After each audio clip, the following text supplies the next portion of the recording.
Bonjour à toutes, je suis Anne Beaufreton, fondatrice de Femmes de Projet, l'accompagnement pour les femmes expatriées et de retour d'expatriation qui veulent vivre l'entrepreneuriat nomade qui leur ressemble et construire leur équilibre à 360.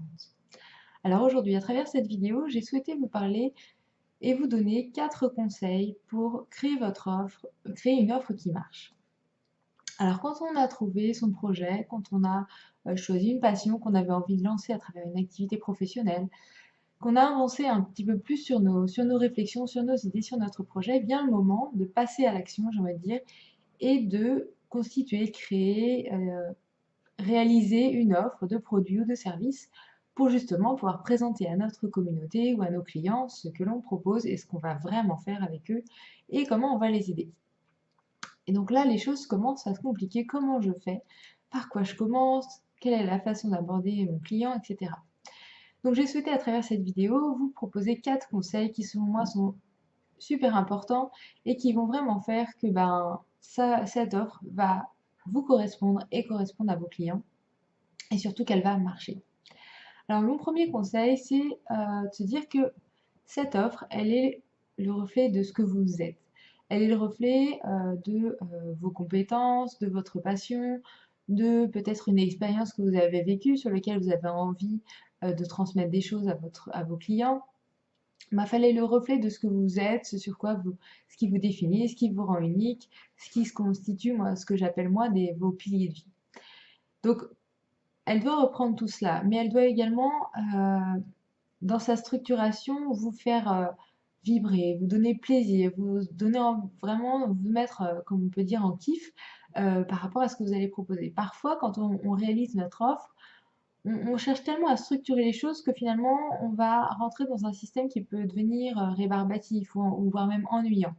Donc, vivre notre activité, vivre le projet qui nous ressemble, le but c'est vraiment d'être en vibration, voilà, de prendre plaisir au quotidien pour voilà, aider nos clients, vendre nos produits, vendre nos services. Donc veillez à ça, veillez à ce que vous avez construit, ce que vous avez structuré, vous permette vraiment de prendre plaisir au quotidien et de ne pas avoir ce sentiment de travailler, mais vraiment plutôt voilà, de vous amuser en partageant vos produits ou vos services. Le deuxième conseil que je souhaitais vous donner, c'est vraiment de vous connecter à votre clientèle, de bien comprendre quelles sont ses problématiques, ses besoins, quel est le manque, qu'est-ce que vous allez venir combler avec vos produits ou vos services, et en quoi vous allez l'aider d'une certaine façon. Et quand je dis le mot aider, c'est vraiment quelque chose d'assez global. On peut aider avec n'importe quoi, et ça n'est pas forcément dans le cadre d'une posture de service.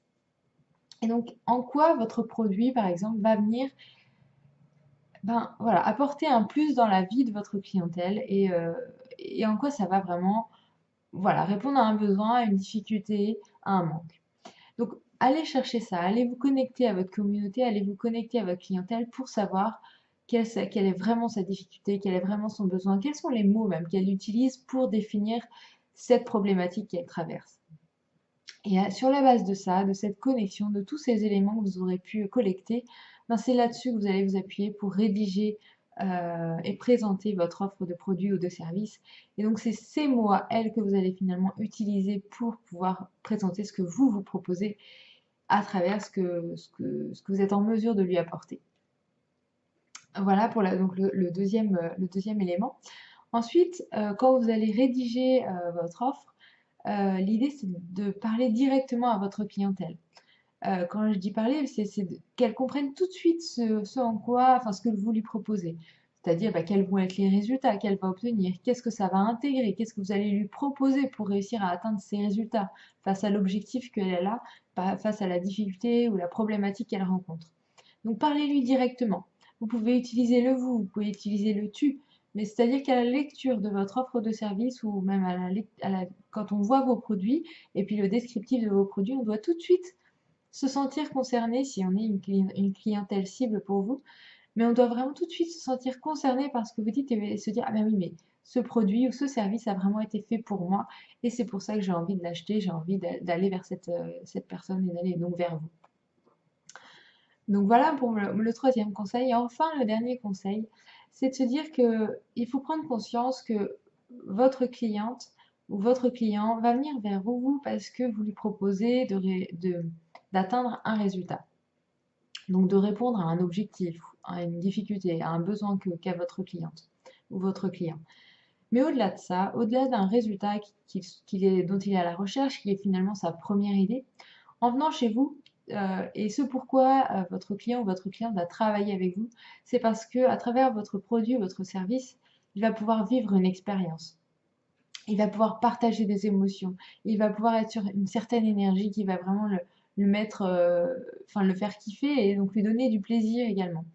Et en fait, il faut bien prendre en compte qu'au-delà des résultats que finalement vous pouvez lui promettre, mais peut-être qu'un concurrent peut lui promettre aussi, ben, c'est cette différenciation et c'est cette façon-là que vous allez lui transmettre en créant votre offre, c'est comme cette promesse autour d'une expérience vécue, des émotions qu'il va pouvoir vivre. Et donc, toute, toute cette partie qui est finalement qu'on peut sentir à travers ce que vous allez proposer, par exemple en faisant une vidéo, où là on va ressentir votre entrain, on va sentir que c'est vraiment un projet qui vous fait vibrer et que oui, au-delà d'une offre et de résultats que vous proposez, il y a autre chose et que c'est quelque chose de beaucoup plus grand. Donc moi, je pense que c'est aussi le quatrième conseil, mais c'est aussi un des plus importants et c'est ce qui va vous faire vous différencier. C'est de bien comprendre qu'au-delà des éléments factuels que vient rechercher votre client ou votre cliente, eh bien, il y a autre chose. Il y a vraiment un côté beaucoup plus immatériel, en fait, en termes d'émotion, en termes d'expérience, en termes de vécu, finalement, que votre client et votre cliente vient rechercher. Et vous êtes vous êtes la seule, finalement, à pouvoir lui proposer ça parce que c'est votre personnalité qui va faire la différence. Et donc, euh, et donc c'est pour ça que votre client ou votre cliente va se tourner vers vous. Voilà, j'espère que j'étais claire dans ce que j'ai voulu vous partager. En tout cas, c'est pour moi ces 4 conseils qui sont importants dont vous devez avoir conscience pour créer une offre qui marche. Si vous souhaitez échanger avec moi un peu plus sur ce sujet ou en tout cas sur votre projet, vos réflexions, n'hésitez pas à prendre rendez-vous pour une séance gratuite avec les éléments qui vont être en dessous de cette vidéo. Et puis si vous souhaitez simplement que l'on reste en contact et puis pouvoir continuer à suivre mes actualités et recevoir mes conseils, n'hésitez pas également à vous inscrire à ma newsletter avec les éléments qui seront en dessous de cette vidéo. Je vous remercie et puis je vous souhaite une bonne journée.